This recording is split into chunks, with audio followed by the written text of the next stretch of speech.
सच्चिदानन्दरूपाय विश्वोत्पत्त्यादिहे तवे तापत्रय विनाशाय श्रीकृष्णाय वयं नमः। गुरुर्ब्रह्मा गुरुर्विष्णु गुरुर्देव महेश्वर गुरुर्साक्षात् परब्रह्म तस्मै श्रीगुरवे नमः। जेहि परकृपा करहि जन जानी कवियुरजिनर चावै भानी। मोरी सुधारी सुषमवाती जासु कृपा नै कृपा गाति। ओम हरे नमो परमात्मे नमः। कृष्णचंद्र भगवान की जय हो। भागवत भगवान को जय हो। राधा रमण भगवान को जय हो। श्रीमद् भागवत जो ग्रन्थ छ भगवानको प्रत्यक्ष वाङ्मय मूर्ति रहेको यो ग्रन्थको अध्ययन गर्ने, चर्चा गर्ने, परिचर्चा गर्ने, सत्संग गर्ने, जे भने पनि गर्ने क्रममा भन्नुको मतलब भागवतमा रहेर केही कुराहरू बोल्ने चेष्टा गर्ने क्रममा हामीहरू आज पनि यो द्वितीय स्कन्धका पहिलो अध्याय सकेर दोस्रो अध्याय द्वितीय स्कन्धको दोस्रो 2 लाई चाहिँ प्रवेश गर्न आज जाँदैछौँ। जसमा चाहिँ के छ त भन्दा यो द्वितीय स्कन्धमा चाहिँ विशेष गरी सूक्ष्म थूल स्वरूपबाट सूक्ष्म स्वरूप, सूक्ष्म स्वरूप आदि कार्यका ध्यानको विषयमा छ। यहाँ विशेष गरी ध्यान कसरी गर्ने, कसको गर्ने, कस्तो प्रकारको गर्ने, भगवानका स्थूल शरीर जुन अगाडि पनि आयो स्थूल शरीरका बारेमा प्रथम स्कन्धमा पनि प्रथम अध्यायमा पनि आएका छन्। तिनै स्थूल शरीर र सूक्ष्म रूपको चाहिँ भगवानका रूपहरूको बारेमा वर्णन र त्यसपछि सद्योमुक्ति र क्रममुक्तिका वर्णनहरू यहाँ छन्। सद्योमुक्ति र क्रममुक्ति आदिका वर्णनहरू छन्। कसरी अगाडि बढ्छ त भन्दा जाउँ अगाडि। यो कथा सुनाइरहनु भएको छ, एकचोटि हामीले पुनः स्मरण गर्नै पर्ने हुन्छ। शुकदेव स्वामी राजा परीक्षितलाई कथा सुनाइरहनु भएको छ गंगाको तटमा। त्यस्तै गरी सौनकादि 88,000 ऋषिहरूलाई सुतजी महाराजले कथा सुनाइरहनु भएको छ नैमिषारण्य क्षेत्रमा। त्यसै गरी अब यहाँ विभिन्न श्रोता र वक्ताका कुराहरू छन्। यहाँ चाहिँ सनकादि 4 कुमारले चाहिँ नारदजीलाई कथा सुनाउनु भएको पनि प्रसङ्ग छ हैन। आदि गरेका प्रसङ्गहरू चाहिँ यसै गरी गुरु शिष्य परम्पराद्वारा यो चाहिँ चलिरहेको छ भन्ने बुझ्नु पर्दछ। गुरु शिष्य परम्पराद्वारा चाहिँ यो चलिरहेको छ। अब गुरुले मलाई सुनाउनु भयो, मैले हजुरलाई सुनाएँ भन्ने जस्तै हो। अब यहाँ म हजुरलाई सुनाउन तत्पर भएको छु भनौँ। अब के सुनाउने, कति सुन्ने भन्ने कुरा अगाडि बढाउँ। यहाँ सुकदेव भन्नुहुन्छ सुक उवाच। श्री सुक उवाच एवं पुरा धारणयात्मयो निर्नष्टा स्मृतिं प्रत्यवरुध्य स्पुष्टात् तथा ससर्जेदमघोष दृष्टिर्यथाप्ययात् प्राप्यवशाय बुद्धिः। सृष्टिको आरम्भमा, सृष्टिको प्रारम्भमा, सृष्टिको सुरुमा ब्रह्माजीले धारणाद्वारा जुन यो धारणाद्वारा चाहिँ भगवानलाई पिण्ड बनाएर उहाँबाट चाहिँ प्रलय कालमा लुप्त भएको सृष्टि सम्बन्धी स्मृतिहरूको ज्ञान प्राप्त गर्नुभयो। भनेको यो चाहिँ एउटै मात्र र एकैचोटिको मात्र सृष्टि नभएर बारम्बार यो सृष्टि हुँदै प्रलय हुँदै सृष्टि हुँदै प्रलय हुँदै हुने क्रमको चाहिँ कुनै एउटा सृष्टिको बारेमा कुनै अर्को योनिमा भनौँ अर्को जुगमा अर्थात् एकचोटि सृष्टि सकिसकेपछि अर्को सृष्टि प्रारम्भ हुँदा ब्रह्माजीको प्रश्न चाहिँ त्यो रहेको रहेछ। धारणाद्वारा भगवानलाई चाहिँ प्राप्त गरेर प्रसन्न बनाएर चाहिँ त्यो सृष्टि सम्बन्धी ज्ञान प्राप्त गर्नुभयो, उहाँले स्मृति प्राप्त गर्नुभयो। यस प्रकार स्मृति पुनः प्राप्त गरेपछि ब्रह्माजीको दृष्टि अमोघ र बुद्धि निश्चयात्मिका भयो, बुद्धि निश्चल भयो, निश्चयात्मिका भयो। त्यसपछि उहाँले यस विश्वलाई चाहिँ प्रलय हुनुभन्दा पहिले जस्तै सृष्टि चाहिँ रचना गर्नुभयो। भनेको सृष्टि ब्रह्माजीले पुनः सुरु गर्नुभयो भन्ने बुझ्दा हुँदा वेदहरूले वर्णन गर्ने शैलीमा भ्रान्त भएका मनुष्यहरूको बुद्धि स्वर्ग आदि निरर्थक जुन नामहरूको चक्करमा फस्दछन्। मनुष्यहरू चाहिँ यो सांसारिक वस्तुमा चाहिँ भ्रमित भएर चाहिँ बुद्धि आदिको भ्रमितमा भएर यो सांसारिक जीवहरूमा चाहिँ सांसारिक कुरामा चाहिँ नाममा चाहिँ फस्छन्। नाम नै ठुलो हो कि भन्ने कुरामा अथवा के कुरामा चाहिँ यस्तै घनचक्करहरूमा चाहिँ फसिरहेको हुन्छ। जीव त्यही सुखको वासनाले स्वप्न चाहिँ भौतारी रहन्छ। जीव पनि ओहो गाडी चढ्न पाए कति सुख होला, घर बनाउन पाए कति सुख होला भन्छ, त्यतापट्टि रुमाल लिएर चाहिँ भौतारी रहेको हुन्छ। परन्तु कर्मद्वारा प्राप्त हुने लोकहरूको चाहिँ वास्तविक सुख चाहिँ उसले जुन अनुभूति नै गर्न पाउँदैन, वास्तविक सुखको बारेमा उसले सोचेकै हुँदैन हैन, जीवको बारेमा बताउँदै हुनुहुन्छ। अनि स्वर्ग आदि भनेर मान्छे एकदम भौतारी रहँदा अथवा स्वर्ग आदि पो पाउनु पर्छ, स्वर्ग पो जाने हो त भनेर भनिरहँदा स्वर्ग भनेको पनि नित्य सुख होइन, स्वर्गमा पनि रेगुलर सुख प्राप्त भइरहँदैन र स्वर्गमा पनि निरन्तर बसिरहने होइन भन्ने कुरा मान्छेले बुझ्दैन। यहाँ के हो भन्न खोजेको भने स्वर्ग भनेको लाइक अहिलेको लागि बुझ्दाखेरि हाम्रो लागि चाहिँ जस्तो हामी नेपालीको लागि चाहिँ बाहिर कुनै देशमा भिसा लगाएर चाहिँ गएको जस्तो लाइक अमेरिका, यहाँबाट चाहिँ भिसा लगाएर 2 वर्षको भिसा लगाएर बल जबस्ती गरेर के गरेर चाहिँ अमेरिका जान्छौ, 2 वर्ष पछाडि भिसा सकेको भोलिपल्टै कि त पुलिसले थुनिदिन्छ कि त नेपाल पठाइदिन्छ हो। त्यसको रुल्स त्यही नै हो। स्वर्ग भनेको पनि त्यस्तै हो। स्वर्ग भनेको कुनै ठुलो वस्तु होइन, लाइक अहिलेको लागि भौतिक वस्तुमा चाहिँ अमेरिका जस्तै स्वर्ग भनेर मान्दा हुन्छ। अमेरिका जस्तै भन्नुको मतलब अमेरिकालाई स्वर्ग भन्न खोजेको होइन, अमेरिका जस्तै देशहरूमा चाहिँ जसरी हामी भिसा लगाउँछौँ, हाम्रो स्वर्ग जाने भिसा के भनेको के हो भने हामीले गर्ने तपस्या, योग, ध्यान, पूजा पाठ आदि गरेर चाहिँ यदि हाम्रो मुक्ति प्राप्ति भएन भने प्राप्त हुने भनेको स्वर्ग मात्रै हो। यज्ञ यज्ञादिद्वारा प्राप्त हुने यी कुराहरूबाट प्राप्त हुने स्वर्ग मात्रै हो। किनभने जबसम्म ज्ञान हुँदैन तबसम्म रितेन ज्ञानान् न मुक्ति भन्छ। जबसम्म ज्ञान हुँदैन तबसम्म मुक्ति हुँदैन। त्यसैले मान्छे के भन्छ, मरेपछि कहाँ जाने भन्दा स्वर्गवास हो भन्छ। हो त्यो स्वर्ग जाने काम भनेको चाहिँ त्यहाँ पुण्यको भोग गर्न स्वर्ग जाने, पापको भोग गर्न नरक जाने। त्यहाँ मैले योलाई विस्तृत रूपमा किन भनिरहेको छु भने यो नबुझेसम्म कुरो अगाडि बुझिनेवाला छैन। स्वर्गमा चाहिँ हामीले गरेको पुण्य चाहिँ सिद्ध्याउन लगाएको भिसा सिद्ध्याउन गएको त हो नि है। पुण्य आर्जित गरेर चाहिँ एक चाङ बनाएर राखेको हुन्छ मनुष्य जोनीमा आएर भगवानका पूजा गर्ने, अर्चना गर्ने, यज्ञ गर्ने, के गरेर चाहिँ गरे हुन्छ। अनि त्यसको भोग त भोग्नु पर्यो। त्यसको फल के हो भन्दा त स्वर्ग पाइने, स्वर्ग कुराहरू भोग्यो। अनि जुन दिन त्यो पुण्य चाहिँ स्वाहा हुन्छ त्यही दिन आहा हुने गरी लहरिदिन्छ। नरकमा पनि त्यही हो। पाप भोग्यो, पापको चाहिँ त्यो कट्टी हुन्छ त्यहाँ बस्यो। अनि पाप सकिसकेपछि त्यहाँबाट निकालिदिन्छ। न स्वर्ग स्थायी छ न नरक स्थायी छ। जस्तो चोरलाई चाहिँ चोरको अपराधीको चाहिँ अपराध हेरेर केही वर्ष जेल राखिन्छ होइन। जेल भनेको नरक, अहिले एज अ लाइक मानौ जेल भनेको नरक हो होइन। उसको त्यो पापको भोग हुन्जेल मात्रै राखिन्छ त्यहाँभन्दा बढी बस्छु भनेर नि पाइयो र फेरि अर्को पाप गर्नुपर्छ। स्वर्ग पनि त्यस्तै कुरो होइन। तसर्थ स्वर्ग र नरकको भ्रममा चाहिँ मान्छेले पर्नु हुँदैन, ज्ञानीजनहरू पर्नु हुँदैन। स्वर्ग र मर्त्य होइन, यो चाहिँ मुक्तिको लागि सोच्नुपर्छ भनेर चाहिँ यो चाहिँ कुरा बताउन खोजिएको हो यहाँ। र मानिसले गर्ने संसारका सम्पूर्ण पदार्थहरू चाहिँ यही स्वर्ग र नरकको लागि गरिरहेका छ मान्छेहरू। यो चाहिँ बेकार जीवन यो चाहिँ खेर फालिरहेको छ। किनभने यो परिश्रम मात्रै हो। न स्वर्गले चाहिँ केही उच्च कोटिको मुक्ति प्राप्त गराउन सकिन्छ, न स्वर्ग गएर चाहिँ भोलि स्वर्ग गएर सत्ता लगाएर चाहिँ मुक्ति हुन्छ भन्ने पनि हुँदैन। किनभने जुन मर्त्य मण्डलमा जुन कुरा पाइन्छ त्यो स्वर्गमा पाइँदैन होइन। त्यो तसर्थ स्वर्ग भनेको भोग भूमि हो। त्यसरी त्यसको पछि लाग्नु हुँदैन भन्ने कुरा चाहिँ यहाँ बताउन खोजिएको हो, अरू केही पनि होइन।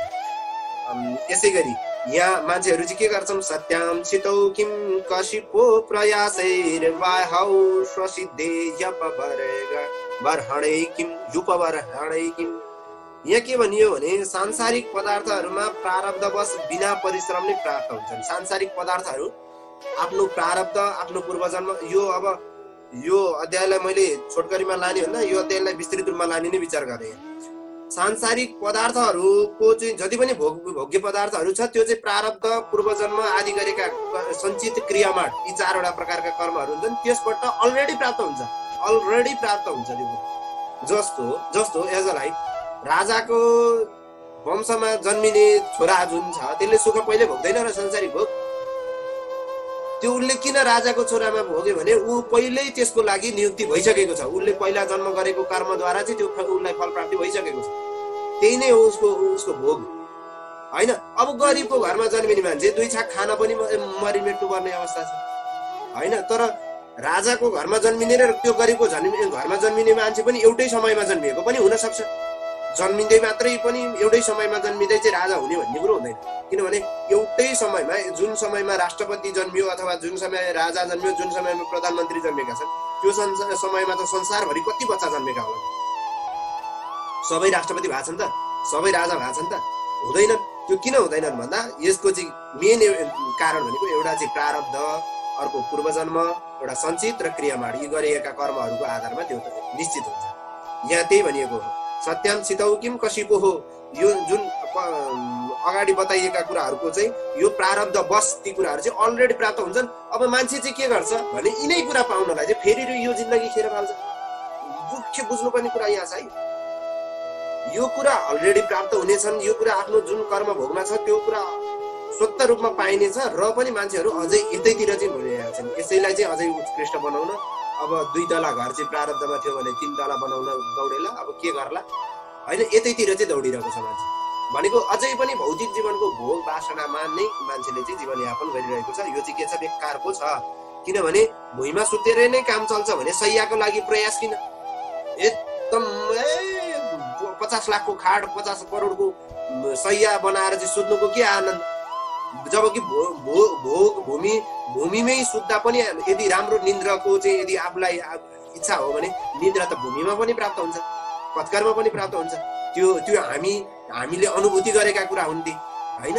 कहिले काहीँ बस्दा बस्दै सोफामै निन्द्रा लाग्छ अथवा चकटीमै निन्द्रा लाग्छ, भुइँमै निन्द्रा लाग्छ भने सैया ठुलो सैयाको लागि बल जबरजस्ती भनौँ, त्यसको लागि चाहिँ किन जिन्दगी खर्च गर्नु परेको छ त? यो कुरा बुझ्नुपर्छ है, अत्यन्त बुझ्नुपर्छ। बरु यसलाई 2 दिन लगाएर बुझौँ, तर बुझ्नुपर्छ है।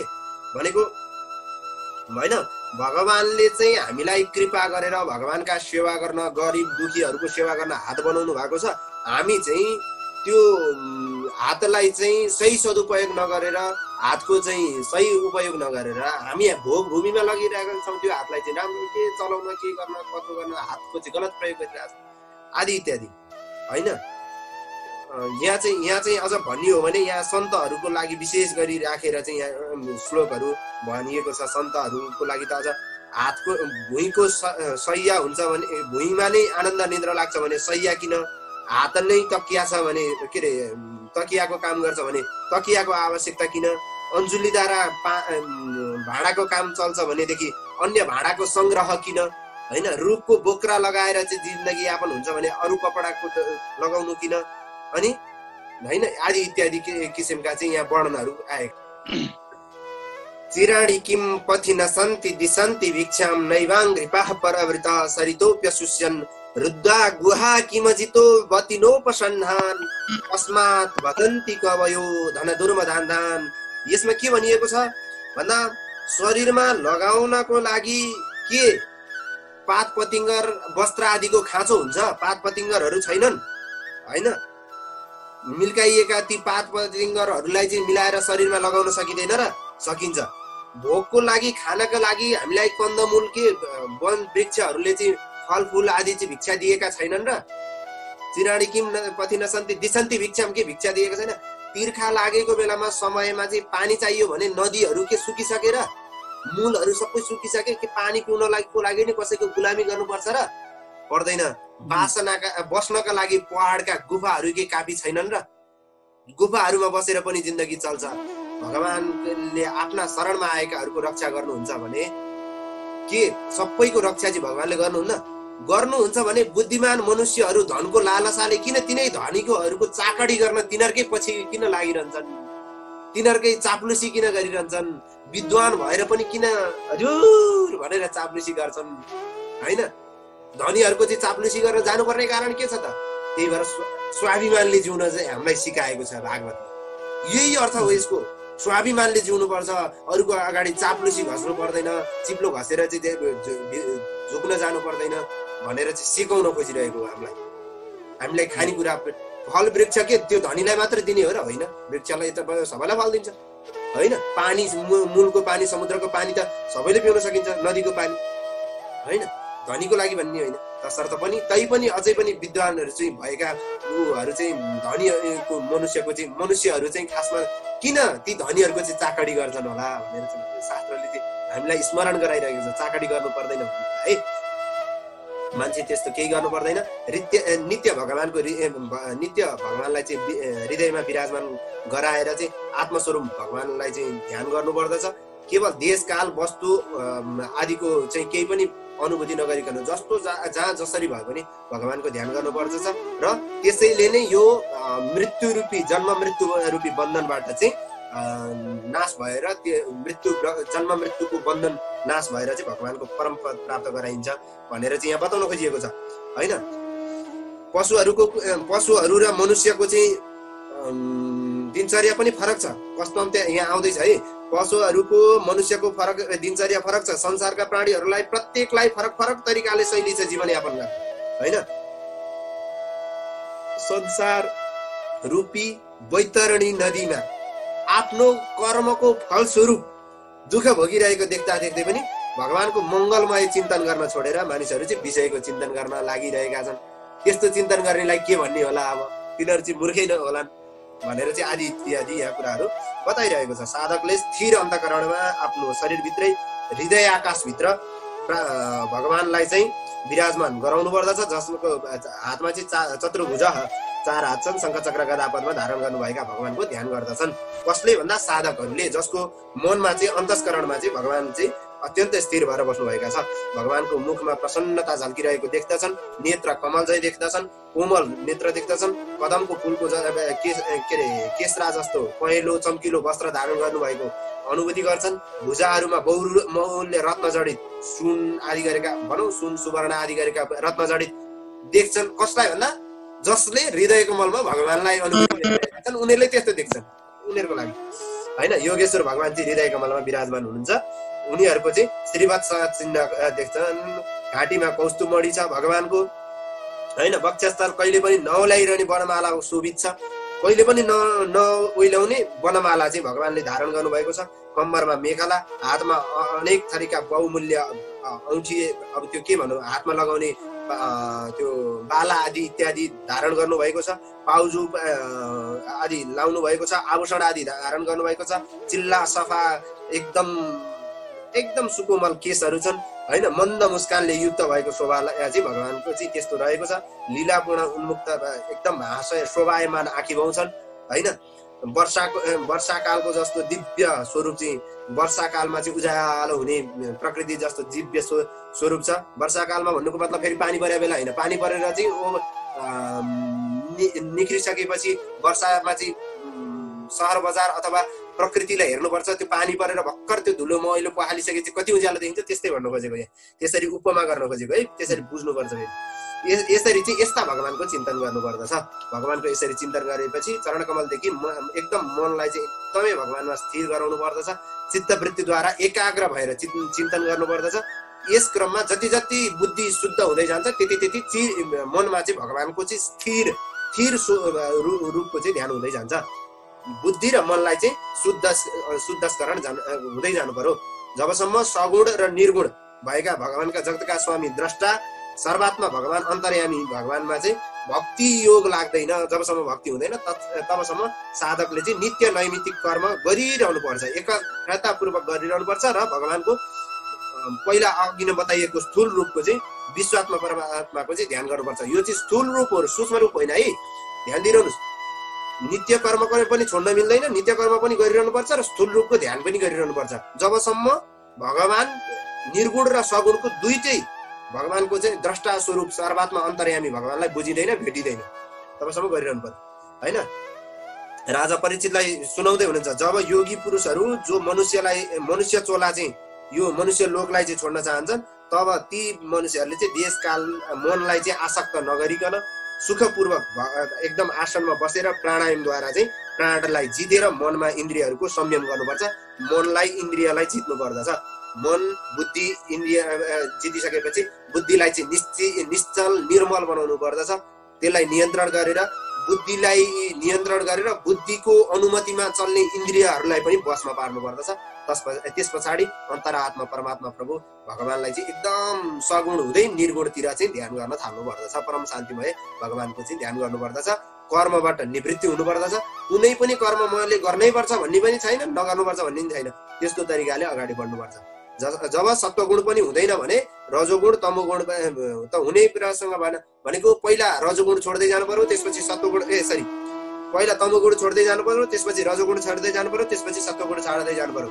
यस भइसकेपछि के हुन्छ, सत्व रज यतिमा तीनटै गुणबाट गुणातीत भइन्छ आफू पनि, अनि अहंकार महत्त्व प्रकृतिको पनि अस्तित्व रहँदैन। यो सबै नाश भइसकेपछि देवताहरूको नियम काल समय केही पनि काम लाग्दैन।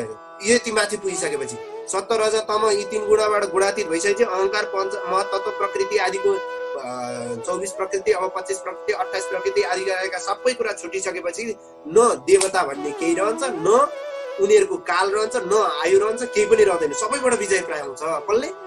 जसले त्यो निर्गुण के अरे सगुणबाट निर्गुणतिरको ध्यान गरिरहेको छ, जसले भगवानलाई प्राप्त गरेको छ, उसको लागि, अरूको लागि होइन है। योगीजन यो होइन, यो भन्दा होइन भन्दै परमात्मादेखि भिन्न पदार्थको त्याग गर्न चाहन्छ। परमार्थ भन्दा टाढा जे छ त्यो सबै कुराहरू चाहिँ छोड्दै जानु पर्यो। नेति नेति नेति वेदले पनि यही हो, परमात्मा निर्गुण निराकार रूप यही हो भनेर वेदले पनि किटान गरेर भन्न सकेन। त्यसैले नेति नेति नेति नेति भनेर छोड्छ अरे वेदले, सन्तहरूले भन्नुभएको हो। भन्न खोजेको जुन परमात्मा तत्व भन्दा अलगको वस्तु जुन छ त्यसलाई चाहिँ छोड्दै छोड्दै छोड्दै छोड्दै छोड्दै छोड्दै छोड्दै छोड्दै जानु पर्दछ। शरीर सम्बन्धी पदार्थहरूमा आत्मबुद्धि गर्नु हुँदैन।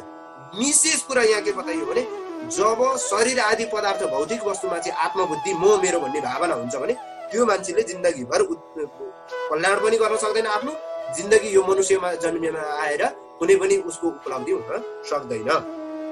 तसर्थ उसको आफ्नो कल्याण गर्नको लागि पनि शरीर रूपी शरीर सम्बन्धी म मेरो भन्ने पदार्थलाई आत्मबुद्धि नगरेर भगवानमा चाहिँ एकदम निरन्तर भगवानमा चिन्तन गर्नु पर्यो। पहिला सगुणको ध्यान गर्नु पर्यो, पछि निर्गुणकोमा आफै ध्यान लगाउँदै जानु पर्यो।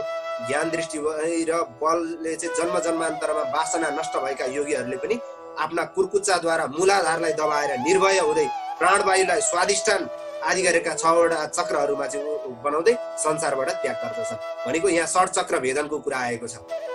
यो मूलाधारबाट चाहिँ एकदम तल मूलाधारबाट चाहिँ आफ्नो प्राणवायुलाई खिच्दै खिच्दै खिच्दै खिच्दै खिच्दै खिच्दै खिच्दै खिच्दै यहाँबाट चाहिँ सहस्राधार चक्रबाट चाहिँ आफ्नो प्राणवायुलाई निकाल्दछन् योगीजनहरूले। त्यो योग गर्नु पर्यो, त्यो साधना गर्नु पर्यो, सहस्राधार चक्रलाई चाहिँ जगाउनु पर्यो। यो सहस्राधार चक्र जाग्न थालेपछि, ध्यान लाग्न थालेपछि त आहा अनि केही चाहिँदै चाहिँदैन। भौतिक पदार्थमा मनै लाग्दैन। ओहो त्यही परमात्मा प्रभु जगतका मालिक जति बेला नि त्यही ध्यान लाग्छ। त्यो हुनु पर्यो। त्यसको लागि अभ्यास गर्नु पर्यो। अनभ्यासै विषम विद्या हुन्छ, नत्र अभ्यास भएन भने त्यो केही पनि काम लाग्दैन। तसर्थ त्यस्तो गर्नुपर्छ। योगीजनहरूले त्यसरी गर्नुहुन्छ, हामी पनि त्यस्तो प्रयत्न गर्नुपर्दछ भन्ने शिक्षा हो यहाँ, अरू केही पनि होइन। के गर्नु पर्यो?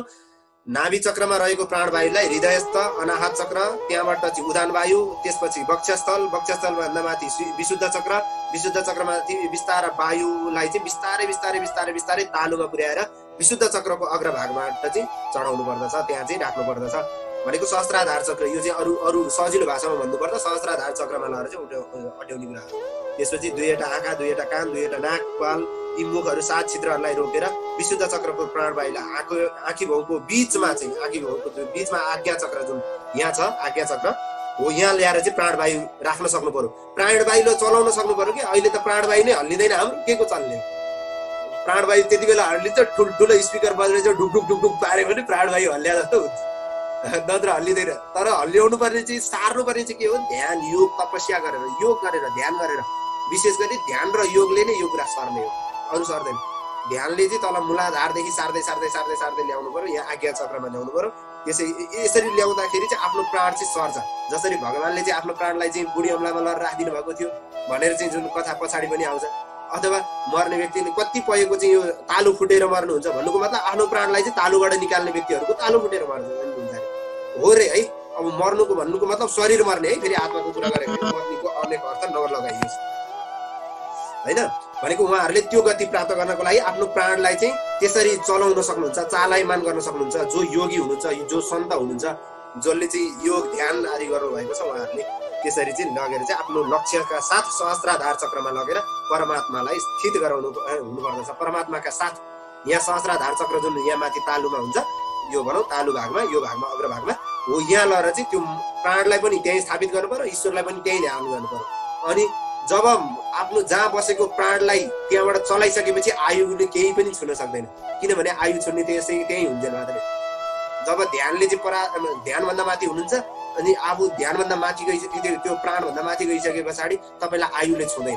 त्यही भएर पहिला दिव्य 10,000 वर्ष तपस्या गर्नुहुन्थ्यो भनेको प्राणलाई लर अन्तै राखिदिने, अनि त्यहाँबाट तपस्या गर्न थाल्ने, अनि भइहाल्यो। प्राणलाई गरेर जुन प्राण बस्नु पर्ने ठाउँमा भन्दा अन्तै लर राखिदिने सहस्राधारतिर, अब अन्त कुनै भागमा चाहिँ लर प्राण थापना गरिदिने, अनि त्यहाँबाट तपस्या गर्ने, आयु जस्ता तस्तै हो त्यस्ता यहाँ चाहिँ बताइएको छ, जसमा चाहिँ ब्रह्मरन्ध्रको भेदन गरेर चाहिँ दिया त्याग गर्ने कुरा चाहिँ पछि अन्तिम अवस्थामा चाहिँ ब्रह्मरन्ध्र भनेको यो सहस्राधार चक्रको माथि यहाँ यसबाट चाहिँ भेदन गरेर मैले अघि नै भने नि यसलाई चाहिँ फुटाएर चाहिँ योगीहरूले चाहिँ आफ्नो चाहिँ प्राण त्याग गर्नुहुन्छ भन्ने कुरा गरे नि, हो त्यही कुराहरू चाहिँ यहाँ बताइएको छ है। अब यहाँ माथिबाट यसमा चाहिँ एउटा हजुरलाई चाहिँ रहस्यको कुरो के बताइदियो भने धर्मात्मा योगी सन्तहरूले चाहिँ आफ्नो प्राणलाई चाहिँ माथिल्लो भागबाट चाहिँ त्याग गर्नुहुन्छ भने पापी अब पाखण्डी यदि दुराचार गर्ने जिन्दगीभर राम्रा कर्म चाहिँ सत्कर्म नगरेकाहरूले चाहिँ आफ्नो प्राणलाई तलतिरबाट छोड्छ। यो चाहिँ सन्त गुरुहरूले चाहिँ मलाई बताउने क्रममा पूज्य गुरुले बताउने क्रममा बताउनु भएको यो आदि कुराहरू चाहिँ यहाँ छन्। धेरै धेरै हदसम्म यो मिलेको पनि देखिन्छ, हामीले अनुभूति गर्ने हो भने पनि धेरैजनाको पनि देखिन्छ होइन। यसरी हे राजा योगीहरूलाई ब्रह्मलोकमा गई 8 सिद्धहरूलाई प्राप्त गरेर आकाशस्तरी सिद्धहरूका साथ विहार गर्छन् र पनि ती सिद्धिहरूमा चाहिँ उनीहरू रुमलिँदैन होइन। सिद्धि प्राप्त गर्दछन्, सिद्धि भनेको अणिमा महिमा लघिमा प्राप्ति प्राकम्य आदि गरेका सिद्धिहरू प्राप्त हुन्छन्, तर पनि सिद्धिहरूमा रुमलिँदैनन्। जस्तो सिद्धिले प्राप्त हुँदैमा कोही योगीहरू चाहिँ पथभ्रष्ट हुन्छन् क्या, भनेको सिद्धि प्राप्त भयो त के न भयो भन्ने टाइपको सोचिरहेको हुन्छन्, तर हुनुपर्ने विशेष कुरा चाहिँ त्यो होइन। सिद्धि प्राप्त हुनुको मतलब चाहिँ के हो भने तपाईँलाई चाहिँ तपाईँको योगमा बाधा आउन सक्ने सङ्केत पनि हो सिद्धि प्राप्त हुनु भनेको। तपाईँले चाहिँ 15 मिनट सास रोक्न सक्नुभयो, त्यो अभ्यास तपाईँको भयो भन्दैमा तपाईँलाई सिद्धि प्राप्त भयो भन्दैमा अब त्यसैलाई दुरुपयोग गरिदिने, 9 दिन सास रोकेर बस्दिने, कतिपय सदुपयोग होला पनि कतिपय दुरुपयोग पनि होला, ती कुराहरूमा नजाउँ। भन्नु खोजेको सिद्धिको दुरुपयोग गरेर अर्थात् सिद्धिलाई चाहिँ प्रयोग गरेर त्यतै रुमाल लिएर बस्यो भने मुक्ति प्राप्त हुँदैन। सिद्धि प्राप्त गरेको मान्छेले पनि मुक्ति प्राप्त गर्छ भन्न सकिँदैन। यही मात्रै सार संक्षेप कुरा हो। विद्या तपस्या अष्टाङ्ग योग समाधि आदि गरेका कुराहरू चाहिँ जुन छन् यो चाहिँ योगीहरूले चाहिँ तिनै यो सारा कुराहरूलाई छोडेर चाहिँ के गर्नुहुन्छ, आफ्नो स्वच्छन्द तरिकाले विचरण गर्नुहुन्छ। कुनैमा पनि रुमलिँदैन, न सिद्धिमा रुमलिनुहुन्छ, न विद्यामा, न तपस्यामा, न अष्टाङ्ग योगमा। यो साराबाट माथि उठिसक्नुहुन्छ क्या योगीहरू, अत्यन्तै परम भक्तहरू, भगवानसँग मिल्ने भक्तहरू जो हुनुहुन्छ उहाँहरू चाहिँ त्यो स्वच्छन्द तरिकाले विचरण गर्नुहुन्छ। न सिद्धिको केही चल्छ, न यहाँ विद्याको केही चल्छ, केही कुरा पनि चल्दैन। ज्योतिर्मय आदि गरेका ब्रह्मलोक आदिको चाहिँ प्रस्थान गर्दछन् उनीहरू, ब्रह्मलोकको चाहिँ प्रस्थान गर्दछन् सारा कुराहरूलाई छोडेर। ब्रह्मलोक ज्योतिर्मय सुषुम्ना मार्गद्वारा, ज्योतिर्मय सुषुम्ना मार्ग ध्यान दिइरहनुहोस्, ज्योति स्वरूप मार्गद्वारा, अरू कुनै मार्ग होइन, पिच गरेको रोड भने होइन यहाँ, र कुनै आकाशीय मार्ग पनि भनिएको होइन, ज्योति स्वरूप मार्गद्वारा चाहिँ त्यो ब्रह्मलोकलाई प्राप्त गर्दछन्, ब्रह्म तत्त्वलाई प्राप्त गर्दछन् उनीहरू योगी सन्तहरूले चाहिँ, जसले आफूलाई चाहिँ त्यो अघिको भनिएका अवस्थामा पुर्याउनु भएको छ। उहाँले चाहिँ ज्योतिर्मय धाममा चाहिँ पुग्नुहुन्छ भनेर चाहिँ यहाँ बताइयो। ज्योतिर्मय धाम ब्रह्मलोक भनेको ज्योतिर्मय धाम 24औं श्लोकलाई ध्यान दिएर सुन्नु होला है, बुझ्नु पनि होला। अनि यसलाई चाहिँ शिशुमार नामक चक्र पनि भनिन्छ, शिशुमार चक्र, भगवानको ज्योतिर्मय धामलाई चाहिँ शिशुमार चक्र पनि भनिन्छ। त्यही जुन ज्योतिर्मय जुन धाम छ त्यसलाई चाहिँ शिशुमार चक्र पनि भनिन्छ। शिशुमार चक्र हो यो विश्व ब्रह्माण्डको केन्द्रबिन्दु भनेको त्यही शिशुमार चक्र हो है। विश्व ब्रह्माण्डको केन्द्रबिन्दु पनि त्यही शिशुमार चक्र हो। योगी पुरुषहरूले आफ्नो चाहिँ अत्यन्तै ध्यान योग तपस्याले चाहिँ अत्यन्त सूक्ष्म स्वरूप भगवान को चाहिँ निर्मल स्वरूपलाई ध्यान गर्नुपर्दछ र आफ्नो शरीरलाई पनि त्याग गरेर, आफ्नो शरीरलाई सूक्ष्म शरीर आदिलाई चाहिँ त्याग गरेर निर्मल शरीर, एकदम निर्मल शरीरले चाहिँ एक्लै त्यो महरलोकमा चाहिँ जान्छ। त्यो शरीर चाहिँ ध्यानबाट चाहिँ उत्कृष्ट हुँदै, ध्यानको चाहिँ माक्लो माक्लो स्टेप हुँदै जाँदाखेरि चाहिँ महरलोकमा पुग्छ। त्यो लोक चाहिँ ब्रह्मवेत्ताद्वारा चाहिँ बन्दित लोक हो, ब्रह्मवेत्ता ऋषिहरूद्वारा भनौँ त्यो बन्दित लोक हो। र लोकको कल्प पर्यन्त जीवित रहने देवताहरूका साथ विचरण गर्न थाल्छ, घुम्न थाल्छ। त्यो शरीरले सूक्ष्म शरीर छोडिसकेपछि है, जब प्रलयको समय आउँछ तलतिरका ती लोकहरूको शेषनागको मुखमा चाहिँ निलेको आगोले डढ्न थाल्छ। ती तलतिरका लोकहरू सारा डढ्छन्। यस्तो देखेर योगी अन्य लोकहरूभन्दा श्रेष्ठ ठुला ठुला सिद्धि प्राप्त गरेका ठुला ठुला योगी सन्तहरू चाहिँ ब्रह्मलोकमा प्रवेश गर्छन्। तलतिरका लोक डढेको थाहा पाएर ब्रह्मलोकमा प्रवेश गर्दछन् र गर्नुपर्छ भन्ने पनि एकतिरबाट हो। यो हामीलाई चाहिँ त्यतातिरको ध्यान गर्नुपर्छ, ध्यान योग तपस्या चाहिँ त्यताको गर्नुपर्छ, त्यसरी हुन्छ भन्ने एउटा मार्ग के भन्छ मार्ग निर्देशन। यहाँबाट चाहिँ जस्तो हामी चाहिँ कुनै ठाउँमा जानु पर्यो भने हामीलाई म्यापको आवश्यकता पर्छ नि, जस्तो म्याप भनौँ न। हाम्रो लागि चाहिँ यो ब्रह्मलोकबाट, यो जुन मृत्युमण्डल लोकबाट चाहिँ धराधाम छोडेर चाहिँ भगवानसँग मिल्न जाने निर्गुण निराकार स्वरूपमा चाहिँ मिल्न जाने मार्ग चाहिँ कुन हो, बाटो चाहिँ कुन हो भन्दा यो हो भनेर हामीलाई मार्ग निर्देशन गरेको यो एउटा मध्यस्थकर्ता राजा परिचित छन् बताउनेद्वारा सुखदेव स्वामी हुनुहुन्छ। यसरी बताउनु खोजेको ब्रह्माजीको आयु चाहिँ दुई परार्ध छ, दुई भागमा विभाजन गरिएको छ ब्रह्माजीको टोटल आयु, पूर्वार्ध र परार्ध उत्तरार्ध है। अनि ब्रह्मलोकमा शोक हुँदैन, ब्रह्मलोक जुन छ त्यसमा शोक पनि हुँदैन, दुःख पनि हुँदैन, वृद्ध पनि हुँदैन, मृत्यु पनि हुँदैन। त्यहाँ केवल एउटै के दुःख हुन्छ भने परमपदलाई नजान्ने मानिसहरू चाहिँ जन्म मृत्युको अत्यन्त घोर सङ्कटमा परिरहेका हुन्छन्। जन्म मृत्युको जुन चक्कर छ, परमपद जुन छ, भगवानको पद जुन छ त्यसलाई चाहिँ नजान्ने मान्छेहरू चाहिँ यो जन्म मृत्युको चक्करमा पर्ने घोर सङ्कटमा चाहिँ त्यहाँ परिरहेका हुन्छन्। अरू कुनै पनि दुःख हुँदैन त्यहाँ। त्यो देखेर दयाका कारणले ती ब्रह्मजीले पनि ब्रह्मलोकमा बस्नेहरूले पनि मनको अत्यन्तै कठिन अनुभव गर्दछन्। जसले ज्ञान पाएका छन् तिनीहरूको लागि, ज्ञान पाउनेको लागि त्यो पनि कठिन हुँदैन। सत्यलोकमा पुगिसकेपछि ब्रह्माण्ड भेदन गरेर भगवत पद प्राप्त हुन्छ भन्ने चाहिँ यो चाहिँ एउटा सद्य मुक्तिको बारेमा चाहिँ यहाँ बताउन खोजिरहेको छ। सूक्ष्म स्वरूपलाई चाहिँ पृथ्वीमा मिलाइदिन्छ, सूक्ष्म स्वरूप जुन उसले धारण गरेको छ त्यो सूक्ष्म स्वरूपमा मिल्छ, भगवानको परमपद प्राप्त हुन्छ, ज्योतिर्मय स्वरूपमा ध्यान गर्दछ उसले हैन। 7 आवरणको भेदन गर्दछ। 7 आवरणको भनेको अघि नै भनिएको छ, सप्तचक्र सप्तग्रन्थि भेदन है, षट्चक्र भेदन, सप्तग्रन्थि भेदन आदि गरेको। पृथ्वी स्वरूपमा चाहिँ जल स्वरूप, जल स्वरूपबाट अग्निमय, अग्निमयबाट यी आवरणहरूलाई त्याग्दै त्याग्दै त्याग्दै त्याग्दै त्याग्दै ज्योति स्वरूपले चाहिँ वायु, वायुमा चाहिँ आवरण हुन्छ। त्यहाँबाट केही समयपछि ब्रह्मको चाहिँ अनन्त बोध भएपछि आकाश स्वरूपमा चाहिँ आवरण हुन्छ। आकाश स्वरूपमा गएर चाहिँ उम्लिन्छ। आकाश स्वरूप भनेको त्यो घनास्रो घ्राणेन गन्धम रसनेन वैरसम रूपम च दृष्ट्या श्वसनम तचैव। यहाँ कति मिठो श्लोक छ। इन्द्रियहरूलाई तत्तत सूक्ष्म अधिष्ठानमा बिलाउन चाहने योगीहरूले घ्राणेन्द्रियद्वारा गन्धरूप तन्मात्रालाई, रसेन्द्रियद्वारा रस तन्मात्रालाई हैन, घ्राणेन्द्रियद्वारा गन्ध तन्मात्रालाई, रसेन्द्रियद्वारा रस तन्मात्रालाई, चक्षुरेन्द्रियद्वारा स्पर्श तन्मात्रालाई हैन, श्रोत्रेन्द्रियद्वारा सप्त तन्मात्रालाई, अनि यिनीहरूमा चाहिँ अतिक्रमण गरी कर्मेन्द्रियद्वारा चाहिँ क्रिया शक्तिमा लीन गराएर स्थूल सूक्ष्म आवरणहरूलाई समेत पार गरिदिन्छन्। स्थूल स्वरूप पनि छोडिदिन्छन्, सूक्ष्म स्वरूप पनि छोडिदिन्छन् है। यस्ता प्रकारले योगी जनहरूले चाहिँ पञ्चमहाभूतको चाहिँ स्थूल र सूक्ष्म आवरणलाई चाहिँ, आवरण भनेको शरीर, यो जुन आत्माले शरीर धारण गरेको हो, यहाँ ध्यान दिइरहनुहोस्। आत्मा र शरीरको यहाँ भिन्नता छ, आत्मा र शरीर फरक कुरा छ हो। यसरी चाहिँ आत्माले चाहिँ सूक्ष्म र स्थूल स्वरूप आदि गरेका आवरणहरूलाई लगाइरहेको छ, जसरी हामी कपडा लगाउँछौँ हैन। त्यस्तै गीतामा पनि त्यसको बारेमा विशेष वर्णन आएको छ, त्यो पनि पढ्नुपर्छ, त्यो पनि बुझ्नुपर्छ हो। त्यो आवरणहरूलाई चाहिँ त्याग गरेर चाहिँ अहङ्कार तत्त्वमा चाहिँ प्रवेश गर्दछ। सूक्ष्म स्वरूपलाई र स्थूल स्वरूपलाई चाहिँ त्याग गरेर अहङ्कारमा चाहिँ प्राप्त गर्दछ। त्यसपछि त्यो सूक्ष्म स्वरूप भूत समूहलाई चाहिँ तामस अहङ्कारमा लर, इन्द्रियहरूलाई रजस अहङ्कारमा र मनलाई चाहिँ इन्द्रियको अधिष्ठात्री देवताहरूलाई चाहिँ लर चाहिँ मिलाउँदछ। त्यसले चाहिँ त्यसरी लर चाहिँ सूक्ष्म जुन शरीर छ त्यसलाई भूत समूहमा, तामस समूहमा, तामस अहङ्कारमा, इन्द्रियलाई चाहिँ राजस अहङ्कारमा र इन्द्रियको अधिष्ठात्री जुन देवता, जुन इन्द्रियका अधिष्ठात्री देवता छन् तिनीहरूलाई चाहिँ सात्विक अहङ्कारमा लएर चाहिँ मिलाउँदछ। कसले? योगीजनले। र हामीले पनि त्यही अनुभूति गर्नुपर्छ। त्यो योग नगरेसम्म, योग आदि ध्यान आदि नगरेसम्म यो कुरा बुझ्न अलिक कठिन छ। बुझ्नु अब अहिले पढिरहनुहोस्, बुझ्नु भएन भने पछि पनि छलफल हामी गरौँला यस विषयमा। अहङ्कार सहित लय गरिएका गतिद्वारा महत्त्वलाई चाहिँ महत्त्वमा प्रवेश गर्दछ। अहङ्कार रहित भएपछि महत्त्वमा अत्यन्त समस्त गुणहरूले चाहिँ लय प्रकृति स्वरूप आवरणमा चाहिँ मिल्दछ। अनि महाप्रलयको समयमा प्रकृति स्वरूप आवरणको पनि त्याग हुन्छ र योगीहरू आनन्द स्वरूप भएर आनन्द स्वरूपमै रहेर चाहिँ रमाउँदछन्, परमात्मालाई प्राप्त गर्दछन्। यसलाई भगवानमयी गति प्राप्त हुन्छ। उसलाई चाहिँ भगवानको गति प्राप्त हुन्छ, भगवानमयी गति प्राप्त हुन्छ।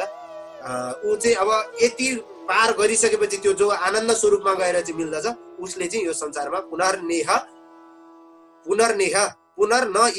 यहाँ चाहिँ यही यो मर्त्यमण्डलमा चाहिँ पुनर्न यहाँ चाहिँ आउनु पर्दैन। पुनर्न भनेको पुनः न विसर्जते भनेको यो संसारमा चाहिँ फर्किँदैन त्यो शरीर, अर्थात् त्यो मान्छे, अर्थात् त्यो व्यक्ति अब जे भनेर बुझ्नुहोस्, आत्मतत्त्वलाई बनाउन खोजेको। यहाँ शरीर फर्किने र नफर्किनेसँग सरोकार छैन। शरीर भनेको अघि नै लएर कहाँ मिलाइसकेको छ, सूक्ष्म शरीर स्थूल शरीरलाई सूक्ष्म शरीरमा लएर मिलाएको छ, सूक्ष्म शरीरलाई लएर अहङ्कारमा लएर चाहिँ लय गराइदिइसकेको छ है। बाँकी रहेको के छ भन्दा आत्मतत्त्व मात्रै बाँकी छ। राजन परीक्षित हजुरले सोध्नु भएको थियो वेदोक्त सद्योमुक्ति र क्रमोमुक्तिको बारेमा मैले जुन बताएँ त्यो सुन्नुभयो।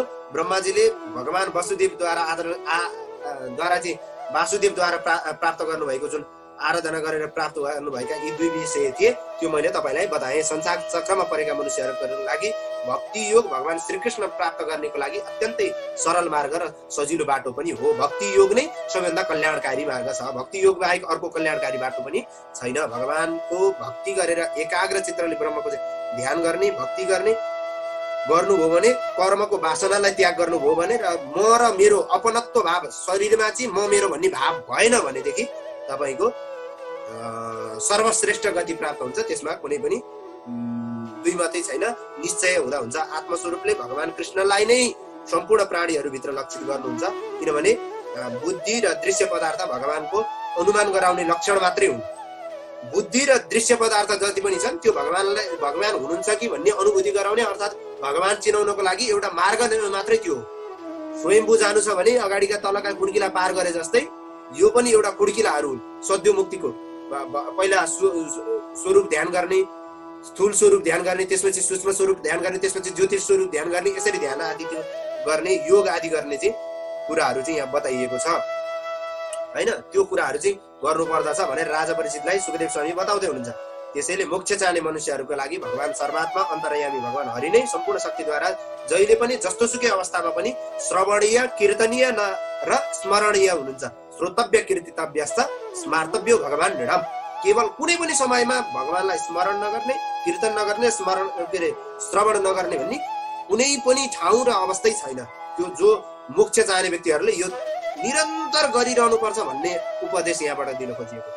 भगवान जुन व्यक्तिहरू सज्जनद्वारा गाइएको भगवानको गाथा स्वरूपलाई चाहिँ अमृत समान ठानेर कान रूपी दुनामा कान रूपी पटमा, पट भनेको अब भाँडोमा यदि पान गर्दछ भने हृदयभित्र विषय रूपी विष भावलाई चाहिँ त्यागेर हृदयभित्र भएको त्यो निकालेर हृदय शुद्ध गर्छ अनि उनीहरूको हृदयमा चाहिँ भगवान चरण कमलको चाहिँ ध्यान लाग्न पुग्दछ भन्ने यो श्रीमद् भागवते महापुराणे पारमहंस्याम संहितायाम द्वितीय स्कन्धे पुरुष संस्थानु वर्णनम नाम द्वितीय अध्यायमा वर्णन गरिएका यो सद्योमुक्ति र क्रमोमुक्तिको बारेमा जुन भगवत परिचर्चा छ यसलाई छोटकरीमा बुझ्नु पर्दा एउटै के मार्ग छ भने सद्योमुक्ति भनेको र क्रमोमुक्ति भनेको केवल एकदम भौतिक उदाहरण एकदम सजिलो दिनु पर्दाखेरि के हो भने सद्योमुक्ति भनेको प्लेनमा यात्रा गरे जस्तो हो। यहाँबाट टक्क चढ्यो जुन ठाउँमा पुग्ने हो त्यो ठाउँमा सर्लकै झर्यो, यो सद्योमुक्ति हो भने क्रमोमुक्ति भनेको गाडी बस यात्रा अब मोटरसाइकल आदि गरेका ट्रेन आदिमा गरेको यात्रा हो। यसमा चाहिँ के हुन्छ प्रत्येक चोक घुम्दै घुम्दै जस्तो मानिलिउँ सद्योमुक्ति र क्रमोमुक्तिलाई साधारण उदाहरणमा एकदम भौतिक जीवनमा चाहिँ बुझाउने हो भने यहाँबाट हामीलाई झापा जानु छ, उदाहरणको लागि काठमाडौँबाट झापा जानु छ, प्लेनमा गयो भने मात्रै अब कति मिनेटको हो त्यो यहाँबाट प्लेन उड्छ सिधै झापा गरेर रोक्छ, बिचमा केही पनि मतलबै हुँदैन, बिचमा केही पनि थाहा पनि हुँदैन। यो चाहिँ सद्योमुक्ति हो। सर्लकै यहाँदेखि उहाँ बास सक्यो, बिचमा केही पनि छैन। क्रमोमुक्ति भनेको चाहिँ अब यहाँबाट गाडी चढेपछि गाडीले घुमाउँदै घुमाउँदै घुमाउँदै बाटोहरू नाला खोला पहाड पर्वत श्रृङ्खला आदि घुमाउँदै बिचबिचमा खाजा खुवाउँदै ब्रेक गराउँदै आनन्दसित लिएर जान्छ। यहाँबाट चाहिँ अब थानकोट हुँदै निकाल्दै अब कताबाट जाने हो त, अब यता काभ्रेतिरबाट जाने हो कि भनेको यात्रा चाहिँ समय लामो लाग्छ तर सारा विश्व ब्रह्माण्डका भोग्य पदार्थहरू भोग्दै भोग्दै भोग्दै भोग्दै ऊ मुक्तिको बाटो लाग्छ। भनेको यो मर्त्य मण्डलबाट स्वर्ग आदि पनि भोग्ला, अब त्यहाँबाट चाहिँ ब्रह्मलोक आदि भोग्ला, ब्रह्मलोकबाट अघि नै यहाँ आयो नि ज्योति स्वरूप आदि गरेका भोग्नु पर्ने होइन। एउटा शरीरलाई त्याग गरेर अर्को शरीर होइन, स्थूल शरीरलाई त्याग गरेर सूक्ष्म शरीरलाई त्याग गरेर ज्योति स्वरूप आदि गरेको ध्यान गर्दै भनेको क्रमोमुक्ति। यो चाहिँ क्रमैसँग हेर्दै हेर्दै घुम्दै घुम्दै जाने यो चाहिँ क्रमोमुक्तिको मार्ग हो। अब प्लेनमा चाहिँ चट्ट चढ्यो फुत्तै पुग्ने चाहिँ यो चाहिँ सद्योमुक्तिको मार्ग हो। सद्योमुक्तिमा चाहिँ अलि बढी कठिन हुन्छ, क्रममुक्तिमा समय लामो लाग्छ तर अलि सजिलो हुन्छ, सहज हुन्छ।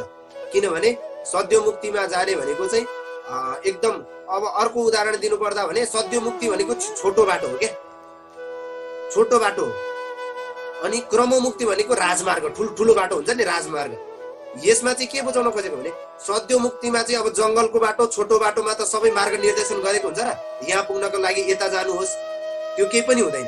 छोटो बाटो हो त्यो, कुनै पनि हुँदैन। बाटो भड्किने सम्भावना धेरै हुन्छ, अलमलिने सम्भावना धेरै हुन्छ, गएको मार्गमा नपुगेर अन्त पुग्ने सम्भावना पनि धेरै हुन्छ, जंगली जनावरहरूले बाटोमै पनि सिध्याउने सम्भावना पनि धेरै हुन्छ, दुर्घटना हुने सम्भावना पनि धेरै हुन्छ सद्योमुक्तिमा। किन भन्दा त्यहाँ त कुनै पनि मार्ग निर्देशनै हुँदैन, यता जाने उता जाने आदि इत्यादि यो मार्ग निर्देशनै हुँदैन। केवल एक टकले आफूले आफ्नो विचारले चाहिँ लाग्नु पर्यो, अनि पुगिन्छ पुगिँदैन थाहा हुँदैन भनेको। अब नितान्त लागिरहनु पर्यो, तर बाटो छोटो हुन्छ, फेरि बाटो छोटो हुन्छ, छिटै प्राप्त हुन्छ।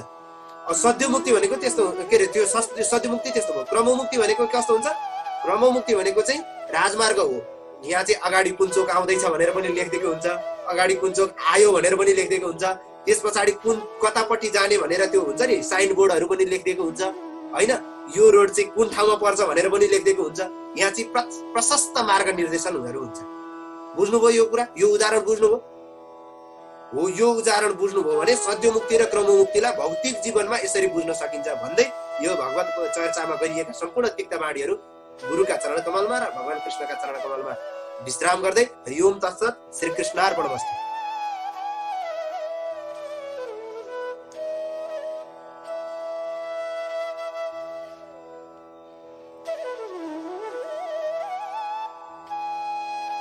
यस्तै भिडियोहरूको लागि हाम्रो च्यानललाई सब्स्क्राइब गर्नुहोस् र फर्स्टमा भिडियो हेर्नको लागि बेल आइकनलाई अन गर्नुहोस्।